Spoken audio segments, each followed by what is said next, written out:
ये जो इंसिडेंट हुआ ये बहुत ही एक तरह से ट्रेजिक एक्सीडेंट हुआ और ये जो एक हाइप क्रिएट किया जा रहा है कि मोसाद ने अटेम्प्ट कर दिया या लेज़र से उसको उड़ा दिया गया या हैक कर लिया गया satellite. I think it's nothing relevance in this particular thing. नमस्कार, मेरा नाम विशाल है और हमारे साथ मौजूद हैं स्टूडियो में निशिकांत ओझा जी, जो कि मध्य पूर्व और पश्चिम एशिया के मामलों के जानकार हैं। और आज हम इनसे बात करेंगे ईरान में के राष्ट्रपति की दुर्घटना में जो मृत्यु हुई है। इसमें अलग अलग दो वर्जन हैं। कुछ लोग जो ईरान में इसको अलग तरीके से मान रहे हैं कि इसके पीछे कोई गहरी साजिश है। सर, स्वागत है सर आपका।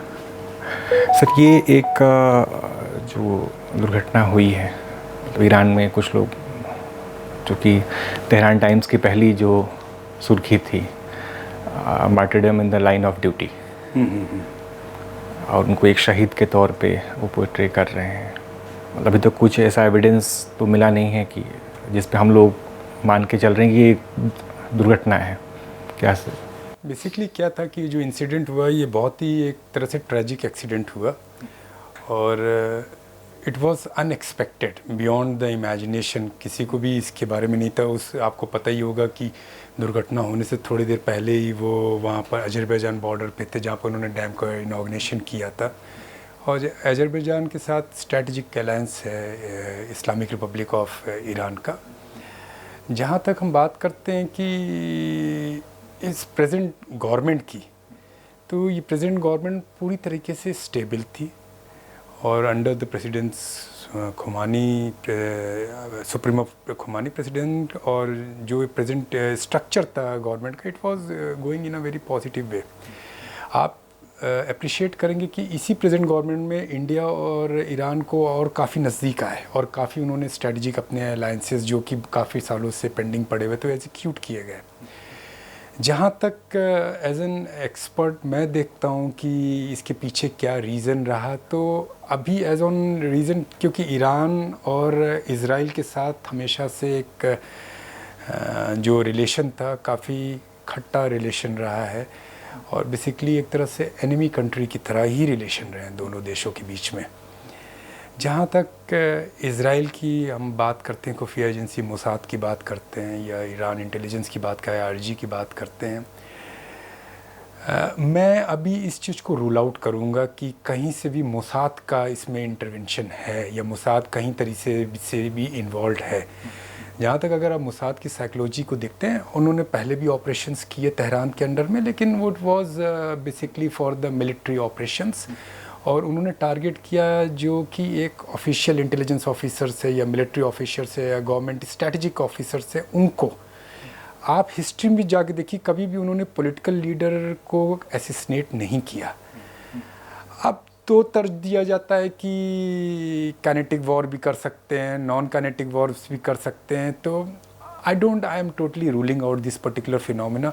मुझे नहीं पता कि और कंट्रीज़ क्या बोले, लेकिन जो as a counter terrorism expert जो मेरा ओपिनियन है, अभी इसमें कहीं से भी मुझे नहीं लग रहा है कि मोसाद इतनी बड़ी गलती करेगा या इजराइल इतनी बड़ी गलती करेगा डायरेक्टली इस तरह का अटैक करने का।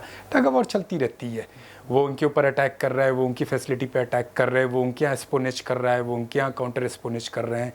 और लेकिन कभी भी किसी तरीके का पॉलिटिकल असैसिनेशन का अटेम्प्ट दोनों कंट्री के बीच में कभी नहीं हुआ। ब्रिगेडियर सुलेमानी वाला भी जो अटैक हुआ, क्योंकि he was a military personnel, so उन्होंने किया था। और जहाँ तक मैं आपको एक ईरान के स्ट्रक्चर की बात बताता हूँ, टेक्निकल स्ट्रक्चर की बात बताता हूँ, will talk about the diplomacy. जो ईरान 45, अब तो 45 ईयर्स हो गए उसको सेंक्शंस लगे हुए। 45 ईयर्स सेंक्शन होने के बाद भी आज ईरान टेक्नोलॉजी वाइज अपने आप को, it is there to give a competition to the Israel very well. अभी भी जो मैं आपको बताना चाह रहा हूँ, I don't know what the media has projected, लेकिन जो भी ईरान ने अभी सॉन्डोन अटैक किया तो उस पर काफ़ी मीन्स डिज़ास्टर, उसका रिपरकशन हुआ था जो कि न्यूज़ में नहीं आया। उसकी काफ़ी उससे डिस्ट्रक्शन हुआ उनकी फैसिलिटी पे काफ़ी। तो दोनों कंट्री एट पार हैं इस समय कहा जा सकता है। लेकिन जहाँ तक प्रेसिडेंट का जो ये ट्रेजिक एक्सीडेंट हुआ, वो एक तरह से टेक्निकल फेलियर था। बेल हेलीकॉप्टर जो कि they were using for a long time, और मैं आपको ये बताऊं क्योंकि Iran West Asia Middle East में काफ़ी नज़दीकी से उनके साथ काम किया हूँ। छाबहार पे मैंने काफ़ी काम किया हुआ है।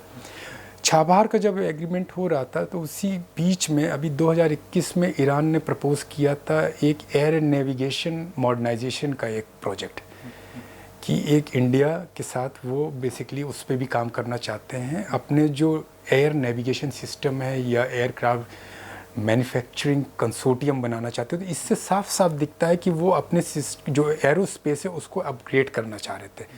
तो उनके पास जो एमिनिटीज़ थी, जो जिस तरह के चॉपर्स थे, जिस तरह के फैसिलिटीज़ हैं अभी, वो काफ़ी पुरानी हो चुकी थी, उसके स्पेयर पार्ट्स भी नहीं मिल पा रहे थे और उसी के लिए वो बेसिकली स्ट्रगल कर रहे थे।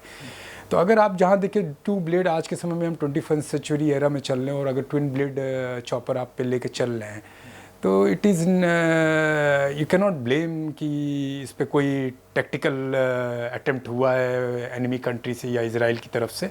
It is basically kind of technical failure of that particular chopper which उसने ये रिजल्ट दिया और दोनों मार्टियर्स हुए। जहाँ तक मैं लोकप्रियता की बात करता हूँ इन दोनों लीडर्स की, प्रेसिडेंट वॉज वेल अप्रिशिएट। अब अगर उनको कोई और उनके बारे में गलत भी बोलता है तो I am not worse, because हमेशा प्लस एंड माइनस चलता रहता है। लेकिन ये जो प्रेजेंट स्ट्रक्चर रहा है, जो रिजीम है अभी, मुझे नहीं लगता कि इसमें कोई इम्पैक्ट होने वाला है। ये स्टेबल है। मेरी आज भी मॉर्निंग में बात हुई तेहरान में और अगले मेरे ख्याल से 24 से 25 दिन के अंदर इलेक्शंस होने वाले हैं and things are very much stable and things will go. तो I think things are controlled. और ये जो एक हाइप क्रिएट किया जा रहा है कि मोसाद ने अटेम्प्ट कर दिया या लेज़र से उसको उड़ा दिया गया या हैक कर लिया गया satellite, I think it's nothing relevance in this particular thing. और जो भी लोग इस लाइन के हैं एविएशन एक्सपर्ट हैं, दे नो pretty well कि ये चीज़ें हुई। हमारे यहाँ भी हुए हैं, वहाँ पर भी फैटेलिटीज़ काफ़ी हुई हैं इसमें हिस्ट्री में भी, और हमारे यहाँ भी हुए हैं इस तरह के कि हमारे पास भी जो चॉपर्स थे उनके भी अपग्रेड नहीं हो पा रहा था, उस वजह से काफ़ी चीज़ें हुई। तो थिंग्स आर लाइक दैट। ये तो एक हाइपोथेटिकल चीज़ है कि एग्जैक्टली हुआ क्या। हो सकता है कुछ समय बाद हमें इस बारे में जानकारी मिले। अगर कुछ इसमें अगर जो कॉन्स्पिरेसी की बात की जा रही है इजराइल के द्वारा या मोसाद जो उनकी खुफिया एजेंसी है, हम जो राष्ट्रपति जो थे उनके जाने का मतलब उनके कद का एक क्या असर मतलब हो सकता है या कितना उनका बड़ा कद था, और पूरे लार्जर जो इस्लामिक जो वर्ल्ड है ना, उसकी जो पॉलिसीज़ पे एक नेता के तौर पे इजराइल ने हाल फिलहाल में खुद को थोड़ा सा आगे किया था कई सारे मुद्दों पे। तुर्की के साथ ये लोग as compare to Arab countries जो थे। तो इस पे हम सर से जानना चाहेंगे कि सर, जहाँ तक प्रेसिडेंट सिनेरियो की बात है तो प्रेसिडेंट की लोकप्रियता के बारे में मैंने आपको पहले भी बता दिया कि उसमें कोई सेकंड क्वेश्चन है नहीं। He was well accepted with in the soil of Islamic Republic of Iran. अब थोड़ा बहुत तो कहीं ना कहीं अपोजिशंस रहते हैं, तो कुछ लोग नहीं आते, उनको बोला जाता है कि हाँ कि ही वॉज वेरी स्ट्रिक्ट। जो बीच में एक वहाँ पर हिजाब वाला भी इशू हुआ था, उसमें भी काफ़ी इनको ब्लेम किया गया था। लेकिन जब उसकी वास्तविकता में हम लोग गए अंदर देखा वो सारी चीज़ें, तो उसमें देखा गया कि it was only on the border area of the Kurd region, और वो एक तरीके से बेसिकली साइकोलॉजिकल वॉरफेयर क्रिएट किया गया था। आर्टिकल 131 जो बेसिकली इनका कहता है, तो उसमें इस तरह की जो इंसिडेंट्स होते हैं जहाँ पर सडन डेथ हो जाती है, इस तरह की कैजुअलिटीज़ हो जाती है, तो गवर्नमेंट के ऊपर कोई रिपरकशन नहीं आता। Government is much more stable and government is free to choose the next successor in that. तो अभी जैसे मुबारक को दिया गया charge, he is running that particular thing. तो मुझे नहीं लग रहा है कि इनके बारे में well except, I want to put it on the record also कि he was a dynamic leader और बहुत पेशेंस लीडर थे। उनके अंदर मैंने ये देखा था कि he was very patient, he doesn't react very fast, और स्ट्रैटेजिकली जो भी उन्होंने सोचा थिंग्स हैव मूव्ड। और कहीं भी जहाँ तक कई लोगों का एलिगेशंस आता है कि ही वाज वेरी स्ट्रिक्ट और कंजर्वेटिव नेचर के थे, रूढ़िवादी थे, शिया सुन्नी वाला एंगल था। It was not like that. See culture means जो एक परंपरा उसको तो लेकर चलते ही हैं, लेकिन he was very much open towards the west, he was very much open towards the Asian countries, BRICS countries के साथ काफ़ी अच्छे थे। तभी तो जो हमारा छाबार वाला था वो पिछले कितने सालों 2016 से तो मैं देख रहा था, 2016 से लेके अब 2024 में उसको एग्जीक्यूट किया गया। तो एंड उसका जो एसोसिएशन था इंडिया के साथ, उनका जो एसोसिएशन था इंडिया के साथ, इट वाज होल वो मीन्स ओपन हार्ट, और दोनों हाथों से हमेशा वो अप्रिशिएट करते रहे। सैंक्शंस होने के बाद भी इंडिया और ईरान ने काफ़ी ट्रेड किया, it is on the record. और वीज़ा फ्री जो पॉलिसी आई दोनों देशों की, और ईरान और इंडिया का तो ऐतिहासिक मतलब हिस्टोरिकल रिलेशनशिप रहा है हमेशा से। तो मुझे नहीं लग रहा है कि कोई उनकी रिलेशन मतलब लोकप्रियता पे या उनकी इंटीग्रिटी पे या उनके इस इंसिडेंट, स्ट्रैटेजिक इंसिडेंट से कोई ईरान पे कोई बहुत बड़ा इम्पैक्ट पड़ेगा। Yes, people are missing that particular popular leader, वो तो रहेगा कमी, लेकिन सुप्रीमो के आई थिंक प्रेसिडेंट सुप्रीमो के अंडर में I think they are able to cope up. And अगले उसमें आज ही मेरी बात हुई तो वो बता रहे थे कि we are ready to choose the next successor, और country is will be moving in that particular direction where they have been moving. So I don't think is there any. और उनके अंदर मैंने जो एक सबसे बड़ी चीज़ देखी थी कि ही was very much open towards innovative ideas. मुझे याद है कि एक समय था जब यही एयरक्राफ्ट का इशू आ रहा था और ये अपने एयरक्राफ्ट मशीनरीज को अपग्रेड नहीं कर पा रहे थे, तो उन्होंने कॉन्सेप्ट प्रपोज किया था जॉइंट एयरक्राफ्ट मैन्युफैक्चरिंग कंसोर्टियम का, जिसमें उन्होंने बोला था कि अगर हमें अपना एयरक्राफ्ट बनाना है तो why we should go and take the standardization certificate from the west. हमारा एयरक्राफ्ट है, हम बना रहे हैं तो हमारा अपना होना चाहिए। तो उस पर भी उन्होंने काम किया, रशिया के साथ बहुत क्लोजली काम कर रहे थे, इंडिया के साथ भी बहुत क्लोजली काम किया कर रहे थे। तो things are moving. And agriculture में हमारे साथ बहुत एक्सपोर्ट हुआ और ट्रेड्स काफ़ी बढ़े। और एक उन्होंने जो एक कंजर्वेशन था, कंजर्वेटिव अप्रोच था टुवर्ड्स द मुस्लिम कम्युनिटी का और कंट्रीज़ के बीच, उसको डाइल्यूट करने में भी काफ़ी मेहनत किया, उन्होंने अटेम्प्ट किया। और आज जो रिलेशनशिप रिबाउंस हुई है इंडिया और ईरान के बीच में, it was because of him only. बीते कुछ दशक में अगर जो दर्शक सलमान रश्दी को जानते हैं तो एक उनकी किताब थी स्टैनिक वर्सेस, उस पे लेकर काफ़ी विवाद हुआ और वहाँ पे जो सर्वोच्च नेता थे उन्होंने इनके को लेकर एक फतवा जारी किया था। उस 80 के दशक को अगर हम छोड़ दें, आगे हम बढ़ें तो खासकर प्रधानमंत्री वाजपेयी के टाइम पे जो है कई सारे समझौते हुए, उसमें गैस पाइपलाइन था। सर, हम चाहेंगे कि आप दर्शकों को ये बताएं कि कुछ बिंदुओं को जिन पर कि भारत और ईरान सहयोग के रास्ते में हैं। जहाँ तक विशाल अगर हम बात करते हैं इंडिया ईरान का, अब मैं कह सकता हूँ कि इनका जो एसोसिएशन स्ट्रेटजिक एसोसिएशन हो चुका है। और अगर आप देखें ईरान को, तो ईरान के पास बहुत बड़े ऑप्शंस थे, चाइना का ऑप्शंस था और डिफरेंट कंट्रीज़ के ऑप्शंस थे, where they can have given the access to those country, और वो कंट्री वहाँ पर जाके अपनी प्रेजेंस को बना के वो इंडिया के लिए एक बॉटलनेक का काम कर सकते थे। लेकिन उसके बाद भी 7 साल 8 साल ईरान वेट किया और हर बार ये बोलता रहा कि सबसे पहला मेरा ऑफ़र जो सबसे पहली रेड कारपेट में इंडिया को देना चाहता हूँ, क्योंकि हमारा एक पुराना रिलेशनशिप है। और उन्होंने छाबहार का जो एग्रीमेंट साइन हुआ, it is one of the example for that particular thing. Agriculture में हमारा रहा, उसके बाद जो मिनी इंडस्ट्रीज़ में उसका ट्रेड हमारे साथ काफ़ी बढ़ता रहा। इंडियन स्मॉल एंटरप्राइजेस बिजनेस काफ़ी बूस्ट किया उनके साथ, इनफैक्ट सैंक्शंस होने के बाद भी। तो ये अगर आप देखें तो चीज़ें बहुत प्रॉस्पर करी। अब जहाँ तक मैं आपको एक एग्जांपल देता हूँ कि मैं एक बार शुरू में एम्बेसडर्स के पास था और उन्होंने उस समय वो हिजाब वाला इशू उठा था और बड़ा रिवर्स प्रोपोगंडा हुआ कि ही इज़ टोटली कंजर्वेटिव और वहाँ पर बुर्का इज़ एसेंशियल फॉर दैट, और उसके बिना नहीं तो मतलब he is like a tyrant leader और समथिंग लाइक दैट। इनफैक्ट मैं तेहरान विज़िट किया और मैंने उस बारे में एक पूरा आर्टिकल भी छापा कि ये जो हिजाब इशू है वेदर इट इज़ मिथ और रियल। तो वहाँ पर अगर आप देखोगे तो वहाँ पर आज भी आपको पूरा तेहरान सिटी के अंदर अगर मैं देखूंगा तो थिंग्स आर मूविंग। वहाँ पर आज भी आपको स्पोर्ट्स कार भी दिख जाती हैं, वहाँ पर आपको बाइकर्स भी दिख जाते हैं, वहाँ पर आपको गर्ल्स भी दिखती हैं। लेकिन ठीक है, गवर्नमेंट ने कभी उनको प्रेशराइज नहीं किया, क्योंकि ये जो एक रिलीजन एक्सेप्टेंस है या रिलीजन रिस्पेक्ट है, ये हार्ट से आती है। तो मैं उनसे बात करता था तो उन्होंने मुझे हमेशा ये बोला कि हम सिर्फ बोलते हैं, बाकी उसको एक्सेप्ट करना नहीं करना वो आपकी कॉल है, लेकिन उसकी कोई वहाँ पर इस तरह की प्रावधान नहीं था कि आपको आपकी हत्या कर दी जाएगी या आपको मार दिया जाएगा। वहाँ पर उनका एक डिसिप्लिन है कि अगर आपको टीचिंग्स देते हैं तो अगर आप नहीं मानते तो आपको जाके ऑरल क्लासेस दी जाती हैं, उसके बाद फिर भी नहीं मानते तो आप you are ready to do whatever you want to do. तो वो कंजर्वेटिव वाला जो एक इनके ऊपर वो एक बना रखा था, वो चीज़ें वहाँ पर नहीं है।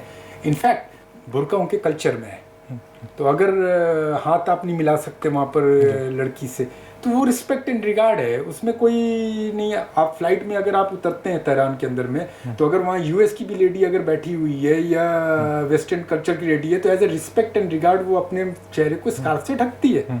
तो there is nothing, you are paying a respect to that culture. But the country has never asked you कि नहीं, अगर आप नहीं करोगे तो we will not let you live there. People are living. सबसे ज़्यादा कॉस्मेटिक सर्जरी की अगर हम बात करते हैं तो वर्ल्ड में नंबर 1 पे तेहरान है। वहाँ पर वेस्टर्न से सबसे ज़्यादा पेशेंट जाते हैं अपनी कॉस्मेटिक सर्जरी और नोज सर्जरी कराने। तो things are like that. So whatever is created, it's something, I would not say it's a geopolitical issue. वो कहते हैं ना कि if you want to live you have to crush it your competitors. तो अब वो चलता रहता है। अब ईरान उठ रहा है तो ईरान को दबाया भी जाएगा। इसी तरीके से मैं काफ़ी मिडिल ईस्ट कंट्रीज़ में सफ़र ट्रैवल किया। इराक में भी यही एक था कि इराक में आप जाएंगे तो आपके ऊपर बम के गोले पड़ जाएंगे। Nothing, you are enjoying the night life like anything. आप घूमिए, कोई टैंक नहीं, कोई कुछ नहीं, आराम से you can move freely, you can go to the hotels, you can enjoy everything. तो ये एक जो रिवर्स प्रोपोगंडा बनाया गया है, that is basically a kind of a tactical warfare which is used. तो और टेक्नोलॉजी के बारे में अगर मैं आपको बताऊं कि I am just giving you 2 years back data कि उन्होंने दे आर ऑलरेडी, उनका अपना खुद का satellite they have already launched which is highly cyber में they are very much more powerful. Agriculture, nano technology, quantum, you name all the critical infrastructure and they are there। और आप तो we should appreciate that country की, जो country 45 साल से sanction में है, जिसके पास कहीं से कोई एक्सेस नहीं है, उसके बाद भी they did it. And mind भी, आप यूएस की भी बात करते तो यूएस का आपने जब छाबहार के ऊपर सेंशन लगा होता तो यूएस ने कभी भी छाबहार पोर्ट के ऊपर और इंडिया के ऊपर सेंशन नहीं लगाया था। पूरे सेंशन में इट वॉज एग्जेम्प्टेड आउट, और उस वजह से डेवलपमेंट हो रहा है। और इंडिया को, मतलब मैं तो ये देखता हूँ कि ईरान का हमेशा से अप्रोच रहा है फर्स्ट वेलकम टू इंडिया, नहीं आते तो then it goes to different other countries. मैं एक बार एम्बेसडर से बात भी कर रहा था, मैंने बोला कि आप चाइना को भी प्रमोट कर रहे हैं, इंडिया को भी प्रमोट कर रहे हैं, तो how things will be stable because China is totally against us. तो बोले कि नहीं, ऐसा नहीं होता है, वेदर अगर एक तरफ चाइना है और एक तरफ इंडिया है तो हम पहले इंडिया के पास ही रहते हैं, यही हाल है। इसीलिए तो हम 8 साल से आपसे रिक्वेस्ट कर रहे हैं कि छाबार कर लो, नहीं तो see we have to run the economy, we could have given to China also, लेकिन हमने चाइना को नहीं आने दिया वहाँ पर, सबसे पहले आप ही को दिया। अब ग्वादर वाला था वो you refused, so it gone to other. लेकिन आज के समय में they have created a good ecosystem and India का West Asia Middle East countries के साथ एक बहुत हारमोनियस और स्ट्रेटजिक रिलेशनशिप बन चुका है। तो वेदर ऐसा नहीं लगता कि इंडिया के ऊपर कोई इसका इम्पैक्ट आएगा, और इंडिया को पता है कि कहाँ पर कितना हमको बैलेंस करना है, न्यूट्रल। उनका foreign policy approach is much more clear in that particular thing. तो आप देख सकते हैं।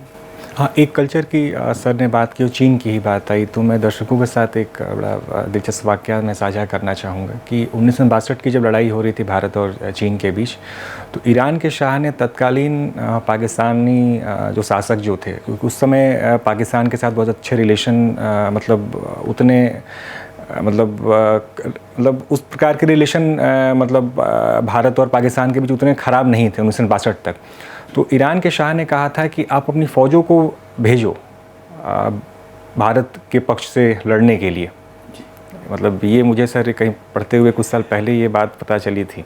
नहीं बिल्कुल, आप ये देखिए, अगर आप इसकी जो भी अरेंजमेंट हो रहा है और अगर आप पास्ट हिस्ट्री में जाते हैं या प्रेजेंट एरा में भी जाते हैं, अगर आपको एक स्ट्रेटेजिक लोकेशन पे एक कंट्री आपको एक्सेस दे रही है, पूरी कंट्रोल, तो एक तरीके से आपके ऊपर उसको विश्वास है और आपको वो एक अपना ब्रदरी समझ के पूरी एक स्ट्रेटेजिक पॉइंट पे ऑपरेट करने के लिए दे रही है, जहाँ से आप कहीं भी अपने दुश्मनों को यू कैन कंट्रोल। और चलो एनिमी और war is different thing, but आपका ट्रेड कितना बढ़ रहा है आप ये देखिए। और जहाँ तक मैं बता रहा हूँ कि इंडिया से मेडिकल टूरिज़्म बहुत ज़्यादा है, यहाँ से स्टूडेंट्स काफ़ी जाते हैं ईरान पढ़ने, वहाँ पर मेडिकल में दे आर वेरी गुड। और अभी बस थोड़ा सा वो, क्योंकि एक थोड़ा यूएस सेंशंस और ये जो सेंशंस लगे हुए हैं, और मैं ये जो मार्टियर हुए प्रेसिडेंट ईरान के, लास्ट टू लास्ट जब हमारा मतलब इंटरेक्शन हुआ था, तो ही वाज वेरी मच कॉन्फिडेंट कि हमारे ऊपर से ये सेंशन भी हट जाएगा, and he told and it was very clear. तो मतलब ये देखिए कि उसका फॉरेन पॉलिसी का अप्रोच और उसका डिप्लोमेटिक विजन कहाँ से था, और अगर इतनी बड़ी चीज़ वो बोल रहे थे, कंट्री उस पर मूव कर रहा था, तो it's something which should be I mean appreciated. तो अगर ये रह जाते तो unfortunately it happened, but Iran would have been in the better position. But still कभी भी since the team is there and election होंगे तो एक नए आएंगे वहाँ पर, और ऑलरेडी इन्होंने पूरा जो एक फुटप्रिंट्स बने हुए हैं। तो I think I was discussing with the Iranian part, they told कि वी आर पिटी वेल, हमें कोई दिक्कत नहीं है, हमारी गवर्नमेंट स्टेबल है, हमारा अप्रोच, हमारा सब कुछ सेम है, बट ये इंसिडेंट हमारे लिए अनफॉर्चुनेट हो गया। दरअसल जियोपॉलिटिक्स में संतुलन सबसे बड़ी चीज़ होती है। सर यहाँ पे हम अगर हम देखें तो भारत और इजराइल के संबंध कितनी प्रगाढ़ता है, ये कोई छुपी बात नहीं है, और अमेरिका के साथ भी बहुत अच्छे आपके ताल्लुकात हैं। इन दोनों के ताल्लुकात इजराइल के साथ भी जग जाहिर हैं, छुपे नहीं हैं। हाल फिलहाल में चीन की नज़दीकी भी इजराइल ईरान के साथ बढ़ी है। तो फ्यूचर में मतलब संतुलन साधना मतलब बहुत आसान है, या चीज़ें यथावत बनी रहेंगी, या मुश्किल हो सकता है इस संतुलन को बनाए रखना? क्योंकि अभी जो रुपए के बदले जो तेल भारत खरीद रहा था, यूएस ने कई बार इसके ऊपर नाराज़गी जताई है। कई बार फिर अभी हाल फिलहाल में देखा गया है कि चीन का भी प्रभाव जो है वहाँ पर बढ़ा है, जिस हिसाब से जो उसकी हैसियत जो रही है, खासकर एक जो बीच में उसने समझौते में जो वो किया था। और इजराइल की तो जान ही रहे हैं कि चूँकि जो पूरी जो इस्लामिक वर्ल्ड या अरब वर्ल्ड है, या जो मुस्लिम वर्ल्ड जिसको हम लार्जर उसके कॉन्टेक्स्ट में कहते हैं, तो इजराइल वहाँ पर फ्रंट पे दिख रहा था तुर्की के साथ साथ।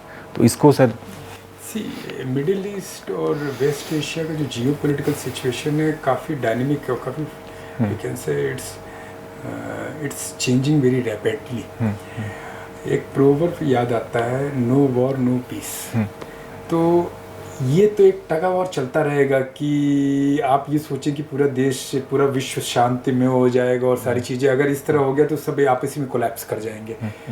आज के समय में दो political power to regional powers उभर के आई हैं, एक वेस्ट है और एक आपका जो एशियंस कंट्रीज़ का आ रहा है, जिसमें China, Iran, middle east countries, उन सारी चीज़ें हैं। इजराइल के साथ इंडिया एक न्यूट्रल कंट्री रहा है हमेशा। इंडिया ने कभी किसी को छेड़ा नहीं, और इंडिया ने कभी ये एक्सेप्ट भी नहीं किया कि उसको कोई छेड़े, और वो सबसे पहले रहा है हर जगह सपोर्ट करने में। जहाँ तक इजराइल के साथ रिलेशनशिप था, इजराइल के साथ स्ट्रैटेजिक रिलेशनशिप है भारत का। इंडिया का रिलेशनशिप पैलेस्टाइन के साथ भी बड़ा पुराना रहा है। जहाँ तक अगर हम बात करते हैं यूएस का, यूएस के साथ भी हमारा रिलेशनशिप है, हमारा ईरान के साथ भी रिलेशनशिप है, हमारा सऊदी अरेबिया के साथ भी रिलेशनशिप है। तो we have maintained everything, but as on date मैंने आपको बताया कि जो एक जियो मिडिल ईस्ट में एक जो power centric to power centrics हो रहे हैं, तो बेसिकली जहाँ तक हम बात कर रहे हैं, Israel, US and those western countries are moving on one direction.